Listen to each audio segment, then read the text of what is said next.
Вчера низ Македонија болно одекна веста за смртта на кралицата на ромската музика Есма Реџепова Теодосиевска, која почина по кратко боледување во својата 73 година. Есма Реџепова е родена на 8 август 1943 година во Скопје.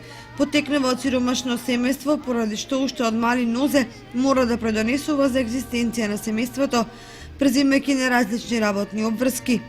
Му помагала на својот татко кој работел како чистач на чевли, а добивала и некоја паричка за тоа што чекала во ред за да им купи млеко на поимотните скопјанки.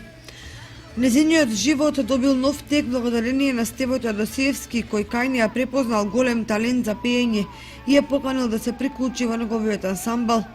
Она што започнало како музичко партнерство подоцна прераснало и во брачна заедница.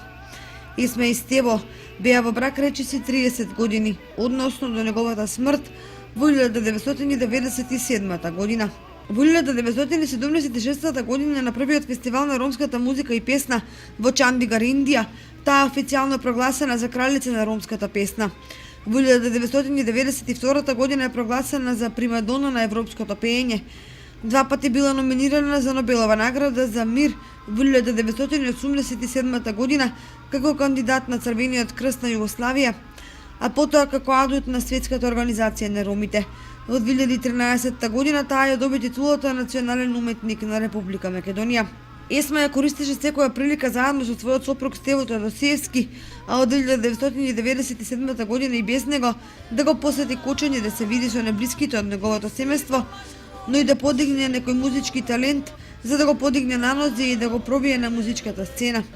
Со Стево немаа пород, но затоа одгледаа 48 деца, на кои им помогна да се снајдат во животот. Последен пат во Кочани настапи во рамките на денот на градот Петровден, кога незиниот сопруг постхумно ја доби наградата за животно дело на општина Кочани.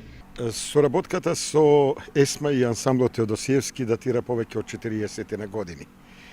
Таа се остаруваше на неколку полиња. Најпрвен како текстописец напишав десетина песни кои беа ставени на репертоарот на ансамблот Теодосиевски, а ги исполни Есма. Само да споменам дека во далечната 1977 година Есма победи со песната посветена на кавадарци на мој текст на фестивалот Илиџа 77 во Сараево и ја доби наградата за најдобра интерпретација. Друга соработка со ансамблот на Есма и Стево Теодосиевски ми беше како член на редакцијскиот одбор при подготовката на книгата, онаа прва нивна книга, монографијата по патиштата на песната. Тоа ми овозможи да направам и неколку концерти со Есма и ансамблот Теодосиевски. Најпрвен на промоцијата на книгата во Кочани, потоа на два концерти во Универзалната сала во Скопје, а потоа следуваше едномесечна турнеја и промоција на книгата во Сараево, потоа во Загреб, во Ватрослав Лесинск, за да на крајот се одржат два концерти во Сава центарот во Белград. На оваа промоција и на овие концерти присуствуваше и ансамблот за староградски песни Бели мугри од Кочани. Инаку последната средба со Есма ми беше крајот на месец јуни оваа година на промоцијата на незината монографија Есма. Срдечна средба и за неја можам да кажам дека беше човек космополит со големо срце. Ние другарувавме и живеевме и семејно повеќе години наназад. Незината загуба ќе ја чувствувам и јас и моето семејство, меѓутоа и пријателите со кои таа соработуваше во Кочани. Тие беа големи хуманисти, им помагаа на луѓето. Секоја средба и секое доаѓање на Стево во Кочани, тој го користеше да го посети ромското мало, да ги види музичките таленти, од кои ги бираше најмалите музичари кои ќе свират на тарабука во неговиот оркестар. Токму и Симеон, кој е сега наследникот на Стево Теодосиевски, е од моето мало, неколку куки над мене. И се сеќавам на малото дете Симеон, Стево го ангажираше, го однесе со него и едноставно му помогна до ден денешен да биде еден негов продолжувач. Исто така се сеќавам и на почетоците на Сашко Велков. Татко му кога ќе му ја качеше хармониката и да свири за задоволство на сите пријатели во Кочани. Првите снимки на Сашко беа во Радио Кочани, за да Стево при една посета го открие Сашко и го земе кај него како свој ученик. Морам да кажам дека неостварената желба на Есма и Стево Теодосиевски беше во Кочани да се отвори дискографска куќа.